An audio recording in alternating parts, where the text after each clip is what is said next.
Time awareness. Pag-usapan natin yan. Money you can count. Time you can't. Kaya ang goal ko ngayon simple. Gusto kitang i-remind na hindi mo alam kung gaano karami ang oras mo. So you need to enjoy what you already have. Alam mo yung shower thoughts na biglang, sana may extra hour pa. Sana nga. Kaso, time never adds. It only moves. Puro subtraction. So use what you have.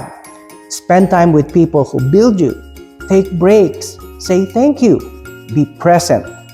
I've said it many times. Hindi kailangang perfect.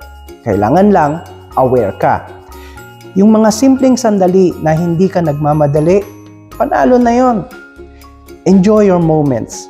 You cannot control how much time you have, pero you can choose how you live today.